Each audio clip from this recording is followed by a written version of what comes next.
Ajay data हमारे साथ में जुड़ चुके हैं। आपसे समझेंगे इस सेक्टर को किस रूप में देख रहे हैं। प्रधानमंत्री के संबोधन के बाद में विपक्ष है वो अपने नज़रिए से देख रहा है, सत्ता पक्ष के लोग हैं वो अपने नज़रिए से, लेकिन बाजार, कारोबार, व्यापार, उद्योग क्या कुछ है, उनकी ज़रूरतें इस पैकेज के ऐलान के बाद में क्या कुछ बदलेगा, हालांकि बारीकी आनी बाकी है। देखिए 20 लाख करोड़ रुपए की जो चर्चा है वो तो अपन एफएम के सुनने के बाद करें तो ज्यादा अच्छा है, लेकिन मैं लोकल पे वोकल एक बहुत बड़ा नारा है आत्मनिर्भरता के लिए जी। अगर आप देखें कि जो आज चलन है देश में, जिसमें हम पूरे विदेशी चीजों का चलन और उस तरफ रुझान रखते हैं, झुकाव रखते हैं, उसके लिए प्राइम मिनिस्टर ने सीधा संदेश दिया है कि जो आज लोकल कंपनियां अपने प्रोडक्ट बना रही हैं उनको नॉट ओनली यूज करें बल्कि उनका प्रचार प्रसार भी करें और उसको गर्व से सबको बताएं।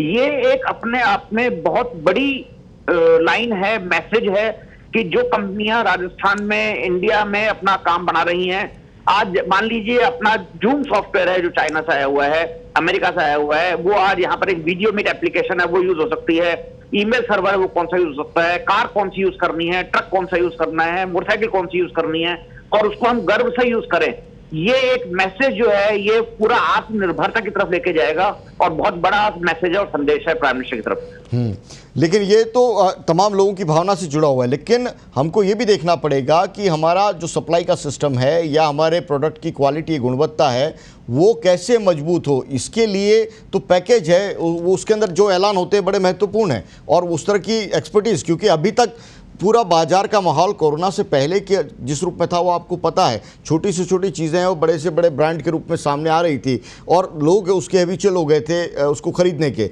इसका नतीजा ये होगा कि इन सेक्टर हैं वो एक तरह से वो नेपथ्य में चले गए थे, अब उनको वापस मेन स्ट्रीम में आना है तो डिमांड तो बढ़ जाएगी, लेकिन उनकी सप्लाई करने की क्षमता है वो कैसे बढ़ाएंगे। मुझे ऐसा लगता है कि जो ये 20 लाख करोड़ बहुत बड़ा अमाउंट है और प्राइम मिनिस्टर ने इतना समय लिया है, ऑलमोस्ट 2 महीने इसको अनाउंस करने में, ऑलमोस्ट 40-45 डेज हैज टेकन, जो हम 45 रोज पहले इंतजार कर रहे थे कि अनाउंस होगा, ये अनाउंस किया है। तो मैं सब मानता हूं बहुत बारीकियां और बहुत पेचीदियां सॉल्व की होंगी और उनको देखते हुए हमारे को एक अच्छा संदेश मिलना चाहिए एमएससी सेक्टर को, स्पेशली किसान को और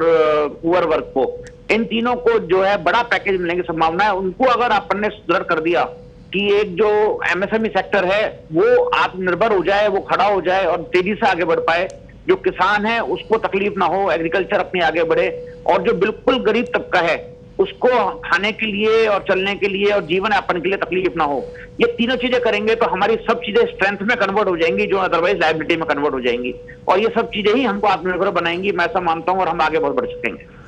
लेकिन एक बात महत्वपूर्ण ये भी है कि राज्य सरकारों की नीतियां और उनकी भूमिका बड़ी महत्वपूर्ण हो जाया करती है जब केंद्र सरकार इतने बड़े पैकेज की बात करती है, और इन परिस्थितियों के अंदर तब राजस्थान की ज़रूरतें क्या है, राजस्थान सरकार को क्या कुछ करना चाहिए आपकी नज़र में। मेरा मानना है कि हर सरकार को बहुत पॉजिटिव सोचना होगा। बीजेपी कांग्रेस वाली बात लड़ाई नहीं है आज की तारीख में, ये एकता वाली बात है कि पूरा देश एक तरह होकर आगे चले। और मुझे ऐसा लगता है कि अगर हमारे किसी भी स्टेट ने उसको पॉलिटिकल रूप में लिया तो वो स्टेट बहुत पीछे रह जाएगा और उठने में बहुत जोर पड़ेगा। मेरे ख्याल से ऐसा समय है भी नहीं, जैसा मैं देख रहा हूं अभी कि हम सब लोग मिलकर के साथ चल रहे हैं। जैसे लॉकडाउन का अनाउंसमेंट होता है तो सब लोग प्राइम मिनिस्टर से फॉलो कर रहे हैं, प्राइम मिनिस्टर ने भी हर स्टेट से, हर सीएम से बात की है, तो मुझे लगता है एक यूनिटी का माहौल है और सब लोग देश को आगे बढ़ाने में, स्टेट को आगे बढ़ाने की सोच रहे हैं। बहुत बहुत शुक्रिया हमारे साथ में जुड़ने के लिए। अजय डाटा हमारे साथ में जुड़े थे। और उद्योग को क्या उम्मीदें हैं इस पैकेज के ऐलान के बाद में और राजस्थान के संदर्भ में।